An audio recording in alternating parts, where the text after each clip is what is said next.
नमस्कार साथियों, आज हम देखेंगे राज्य शिक्षा केंद्र मध्य प्रदेश भोपाल वार्षिक परीक्षा सत्र 2024-25 का विषय हिंदी का पेपर। इसका आज हम रिवीजन करेंगे। इसमें पहला प्रश्न है बहुविकल्पीय प्रश्न। सही विकल्प चुनकर उत्तर लिखिए। रामचरितमानस के रचयिता कौन है? पहला ऑप्शन है तुलसीदास, बी रहीम, सी वाल्मीकि और डी सूरदास। तो रामचरितमानस के रचयिता है ए तुलसीदास, तो इसका सही आंसर है ए। फिर अगला प्रश्न है साबरमती आश्रम कहाँ स्थित है? अहमदाबाद, नागपुर, सूरत या फिर मदुरई। इसका सही जवाब है अहमदाबाद में साबरमती आश्रम स्थित है, तो इसका सही जवाब हो गया अहमदाबाद। फिर अगला प्रश्न है बिरसा मुंडा का संबंध निम्नलिखित में से वर्तमान के किस राज्य से था? तो इसका option A Bihar, B Jharkhand, C Chhattisgarh, D Madhya Pradesh. इसका सही जवाब है ऑप्शन सी बी झारखंड। मुफ्त की चीजों का मजा लेने के लिए क्या होना पड़ता है? तो पाठ के आधार पे मुफ्त की चीजों का मजा लेने के लिए निसंकोची होना पड़ता है, तो इसका सही जवाब है ऑप्शन डी निसंकोची। इसके बाद फिर अगला प्रश्न हम देख लेते हैं। हे भगवान वाक्यांश में कौन सा चिन्ह लगेगा?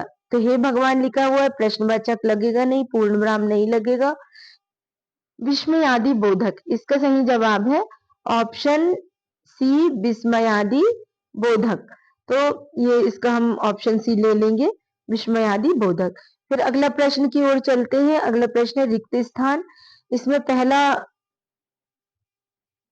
जो हमारा प्रश्न नंबर 6 है, सुंदरता की खालिस्तान में पथ भूल न जाना पथिक कहीं। तो इसके रिक्त स्थान में आएगा सुंदरता की माया में। इसका सही आंसर आ जाएगा माया। फिर अगला प्रश्न है इस आसन की आकृति बैठे हुए खालिस्तान जैसी प्रतीत होती है, इसलिए इसे शशकासन कहते हैं। तो शशक यानी होता है खरगोश, तो ऐसा आसन जिसमें बैठे हुए खरगोश के जैसी आकृति प्रतीत होती, तो इसके ऑप्शन में आ जाएगा खरगोश। फिर वीर जननी का पुरस्कार किसको मिला था? तो ये हमारे 8वीं के पाठ के आधार पे वीर जननी जो पुरस्कार है वह सुभद्रा कुमारी चौहान को मिला था, तो इसका सही आंसर हो जाएगा खालिस्तान में आएगा सुभद्रा कुमारी चौहान।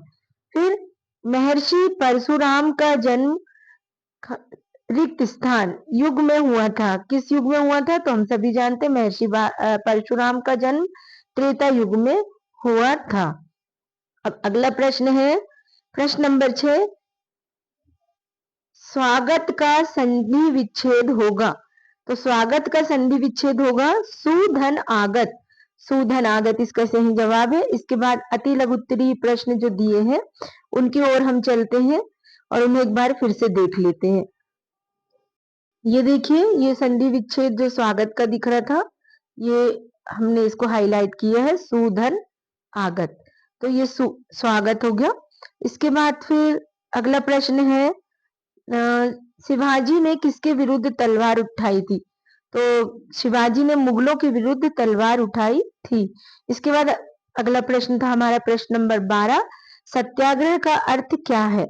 तो सत्याग्रह का अर्थ है सत्य के प्रति आग्रह या फिर सत्य को पकड़े रहना। तो ये शब्द जो था महात्मा गांधी जी द्वारा प्रतिपादित दर्शन का मूल सिद्धांत है। उसके बाद अगला प्रश्न हमारा प्रश्न नंबर 13 था, लोकमान्य तिलक ने कौन सा नारा दिया था? तो लोकमान्य तिलक जी ने नारा दिया था, स्वतंत्रता मेरा जन्मसिद्ध अधिकार है और मैं इसे लेकर रहूंगा। ये नारा बहुत प्रेरणादायक था। इसके बाद प्रश्न नंबर 14 था, सिर साठे पर रूख रहे तो भी सस्तो जान का क्या अर्थ है? तो इस दोहे का अर्थ है कि यदि सिर कटवाने के बदले में भी पेड़ बचता है तो यह सौदा सच्चा है, सस्ता इसे नहीं समझना चाहिए। फिर अगला प्रश्न था, रेड क्रॉस के सदस्यों को कैसे पहचाना जाता है?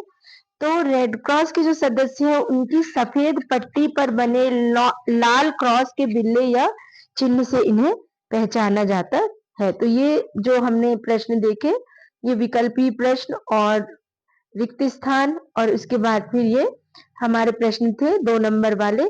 तो ये लघुत्तरीय प्रश्नों की श्रृंखला यहाँ आज पूरी हुई। आगे और भी प्रश्नों के साथ हम फिर मिलेंगे। धन्यवाद।